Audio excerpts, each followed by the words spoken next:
జిల్లాల పునర్వ్యవస్థీకరణ ఖరారైంది. కొత్తగా ఏర్పాటైన 2 జిల్లాలు 5 రెవెన్యూ డివిజన్లు ఆదోని 2 మండలంలో ఇవాల్టి నుంచే పరిపాలన ప్రారంభమవుతోంది. ఈ మేరకు తుది గెజెట్ నోటిఫికేషన్లు జారీ చేస్తూ రెవెన్యూ శాఖ వేర్వేరుగా ఉత్తర్వులు ఇచ్చింది. ఆంధ్రప్రదేశ్ కొత్త జిల్లాల చట్టం 1974 ప్రకారం కొత్తగా పోలవరం, మార్కాపురం జిల్లాలను ఏర్పాటు చేశారు. వీటితో రాష్ట్రంలో మొత్తం జిల్లాల సంఖ్య 28 కానుంది. కొత్త జిల్లాల పరిధిలో నేటి నుంచి పాలనా వ్యవహారాలు ప్రారంభించాలని ప్రభుత్వం ఆదేశించింది. కొత్త కలెక్టర్లను, జేసీలను నియమించే వరకు ఉమ్మడి జిల్లాల అధికారులే ఇన్ఛార్జీలుగా కొనసాగుతారు అని తెలిపింది. రేపటి నుంచి ఓటర్ల సర్వే జరగనుంది. ఈ నేపథ్యంలో జిల్లాల సరిహద్దుల్లో ఎలాంటి మార్పులు చేయడానికి వీల్లేదు.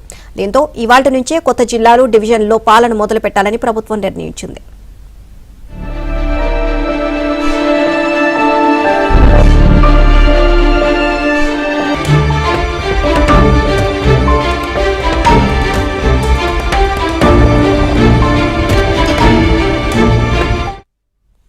జిల్లాలు, డివిజన్ల భౌగోళిక పునర్వ్యవస్థీకరణతో ఏపీలో అనేక మార్పులు చోటు చేసుకున్నాయి.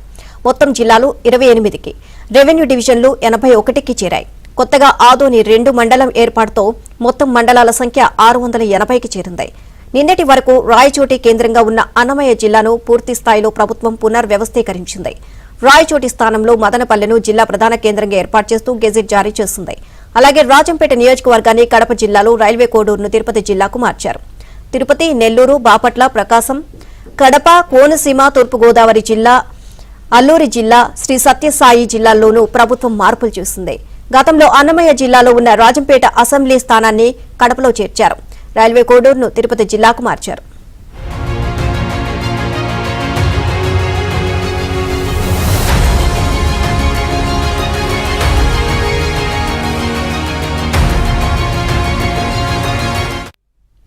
కొత్తగా అద్దంకి, మడకసిర, బనగానపల్లె, పీలేరు, అడ్డరోడ్ జంక్షన్ రెవెన్యూ డివిజన్లను ఏర్పాటు చేశారు. దీంతో మొత్తం డివిజన్ల సంఖ్య 81కి చేరింది. కర్నూలు జిల్లాలో 46 గ్రామాల్లో అతిపెద్ద మండలంగా ఉన్న ఆదోనిని 2గా విభజించారు. అన్నమయ్య జిల్లా పునర్వ్యవస్థీకరణతో రాజంపేట డివిజన్ కడప జిల్లాలోకి వచ్చింది. కడప జిల్లాలో ఇప్పుడు 5 రెవెన్యూ డివిజన్లు, 40 మండలాలు ఉన్నాయి. చిత్తూరు జిల్లా పలమనేరు డివిజన్లో ఉన్న బంగారుపాళ్యం మండలాన్ని చిత్తూరు జిల్లాలోకి మార్చారు. నంద్యాల జిల్లాలో కొత్తగా బనగానపల్లి డివిజన్ ఏర్పాటు చేశారు. శ్రీ సత్యసాయి జిల్లాలో ఇంతకు ముందు పెనుకొండలో ఉన్న మండలాలను విభజించి కొత్తగా మడకసిర డివిజన్ను ఏర్పాటు చేశారు. పునర్వ్యవస్థీకరణ తర్వాత తిరుపతి జిల్లాలో 3 డివిజన్లు, 36 మండలాలు ఉన్నాయి.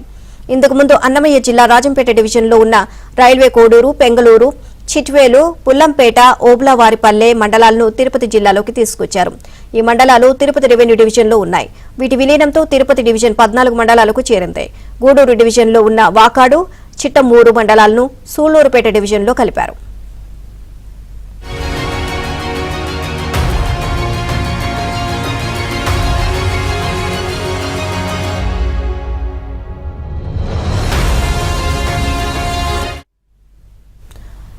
ఇక ఇదే అంశానికి సంబంధించి మరిన్ని అప్డేట్స్ కరెస్పాండెంట్ సత్యని అడిగి తెలుసుకుందాం. సత్య,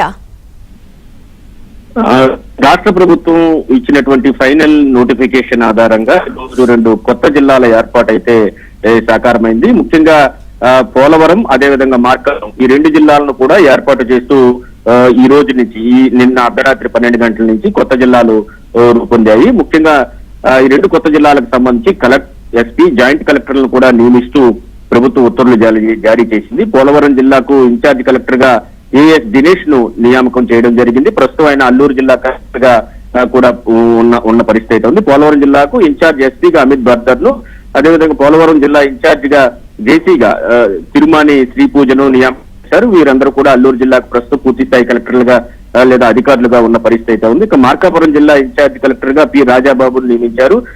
అదేవిధంగా ప్రస్తుతం ప్రకాశం జిల్లా కలెక్టర్ గా పి రాజాబాబు ఉండడం జరుగుతోంది. మార్కాపురం జిల్లా ఇన్ఛార్జి ఎస్పీగా వి హర్షవర్ధన్ ను, అదేవిధంగా మార్కాపురం జిల్లా ఇన్ఛార్జి జేసీగా రోణంకి గోపాలకృష్ణను నియమించారు. ప్రకాశం జిల్లాకు ప్రస్తుతం ఇన్ఛార్జి కలెక్టర్లుగా ఉన్న పరిస్థితి అయితే ఉంది. రాష్ట్రంలో మొత్తం 17 జిల్లాల్లో 25 మార్పులతో కొన్ని 5 రెవెన్యూ డివిజన్ ఏర్పాటు చేస్తూ ప్రభుత్వం ఏదైతే ఫైనల్ నోటిఫికేషన్ వచ్చిందో అది నిన్న అర్ధరాత్రితో అమల్లోకి రావడంతో రాష్ట్ర వ్యాప్తంగా ఆంధ్రప్రదేశ్ భౌగోళిక స్వరూపం మారింది. గతంలో 26 జిల్లాలుగా ఆంధ్రప్రదేశ్ ఇప్పుడు 28 జిల్లాలుగా రూపాంతరం చెందింది. ఈ 28 జిల్లాల నుంచి ఈ రోజు నుంచి పాలన పూర్తి స్థాయిలో ప్రారంభం కాబోతుంది. 2 కొత్త జిల్లాల్లో కూడా పాలన ప్రారంభం అవుతుంది. అదేవిధంగా ఏదైతే గతంలో మదనపల్లి జిల్లా ఇస్తామని చెప్పినప్పటికీ కూడా ఎక్కువగా ఇది అన్నమాచార్య జిల్లాను అన్నమయ్య ఆ జిల్లాను మదనపల్లి కేంద్రంగా అన్నమయ్య జిల్లా గారు